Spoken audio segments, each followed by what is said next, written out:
Olá, mais uma vez aqui no programa Falando de Processo 365, voltando com a problemática em torno da denunciação da lide. Como se sabe, no vídeo passado apresentei dois problemas em torno da questão, o primeiro deles referente à denunciação da lide per saltum, o segundo sobre a possibilidade ou não de uma ampliação cognitiva por força da denunciação da lide.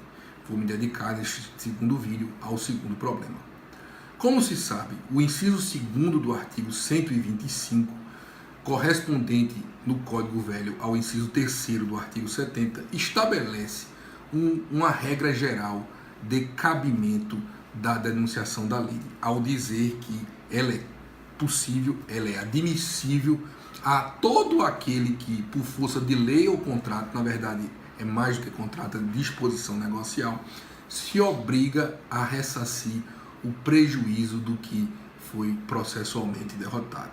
Como se sabe, tradicionalmente há muita discussão sobre essa admissibilidade, havendo quem no passado dissesse ser ela cabível só apenas naqueles casos em que houvesse uma verdadeira transmissão de direito, que é o que acontece na denunciação da lide por força da evicção, em que o evicto adquirente recebe o direito de propriedade do alienante e faz jus a, no caso da evicção, ser ressarcido pelos prejuízos, os prejuízos decorrentes da evicção. Na verdade, a denunciação da lide, ela gira em torno de um direito de regresso. E esse direito de regresso, ele pode se dar por vários motivos. Ele pode se dar por força dessa transmissão de direito. Ele pode se dar naqueles casos em que alguém paga a dívida alheia e se subroga na condição de credor. Ele pode se dar por força da vedação ou enriquecimento sem causa, como naquele caso em que o causador do dano a alguém, forçado por o ato de outrem, vai contra esse outrem em direito de regresso. Ele pode se dar naquelas hipóteses em que alguém garante ressarcir o prejuízo alheio, como acontece no caso clássico do contrato de seguro. O inciso 2º do artigo 125, o inciso 3º do velho artigo 70, ele não limita, ele não estabelece que tipo de direito de regresso é esse. Por mais que a doutrina tenha tentado ao longo do tempo fazer essa limitação, alguns uma posição um pouco mais moderada, como a do professor Ovídio Batista da Silva, que entendia que para que coubesse a denunciação da lide era preciso haver uma relação jurídica prévia entre o denunciante e o denunciado, e há quem restringisse isso ainda mais e ainda havia aqueles que não viam limites a esse cabimento. Depois chegou-se a um consenso em termos jurisprudenciais de uma impossibilidade da denunciação da lide toda vez que a denunciação ampliasse cognitivamente ao processo, trouxesse algo que não estava lá para ser analisado antes. Caso clássico da responsabilidade civil do Estado, que por ser objetiva, limitava a denunciação da lide do agente público causador do dano, uma vez que a responsabilidade deste é subjetiva.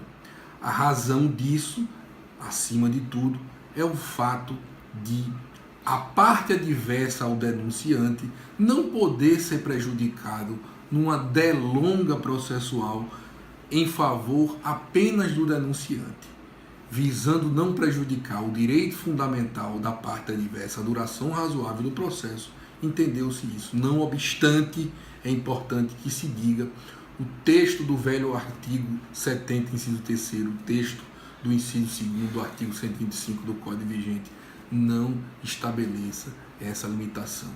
Eu tenho visto em parte da doutrina, digamos assim, mais disseminada, que essa limitação continua. E, a meu ver, ela hoje é completamente descabida, se já não era ao tempo do Código Velho. Hoje, diante do CPC de 15, não há mais nenhuma justificativa nisso. E a razão é muito simples. A razão é o artigo 356, que permite ao juiz proferir decisões parciais definitivas de mérito, sem entrar aqui na polêmica, a meu ver, bizantina, sobre a real natureza jurídica, a essência desse ato. O que importa é que é uma decisão definitiva de mérito sobre uma parte do objeto levado para declaração judicial. Ou seja, no contexto da denunciação da lide, o juiz pode resolver o problema relativo ao adversário do denunciante antes e, após isso, processar, produzindo as provas necessárias referentes à denunciação da lide. A possibilidade dessa cisão desse sentencial expressa, não que no Código Velho ela não existisse, eu entendo que ela existia no parágrafo 6 do artigo 273, mas havia muita polêmica. Hoje é algo expresso, é algo inquestionável. Então, ora, se o juiz pode cindir a decisão julgando parcialmente, de modo definitivo, algo, ele vai resolver o problema do adversário, do denunciante, que não terá nenhum prejuízo com a denúncia da lide. E após isso, produzindo as provas necessárias, irá analisar para julgar a denunciação da lide. Ou seja, essa denunciação da lide, cognitivamente ampliativa, deve ser estimulada, notadamente nesses casos em que o poder público precisa ir contra o agente público causador do dano, real causador do dano, para ser ressarcido. Estamos aqui falando de dinheiro público, estamos, portanto, falando de interesse público que não pode ser deixado de lado. Hoje nós temos a ferramenta, o mecanismo processual para permitir, sem causar ao adversário do litígio denunciante nenhum prejuízo. Então, eu encerro dizendo isso. Devemos mudar nosso entendimento, devemos permitir uma denunciação da lide objetivamente ampliativa do conhecimento judicial. Muito especialmente nesse caso do agente público causador do dano. Muito obrigado.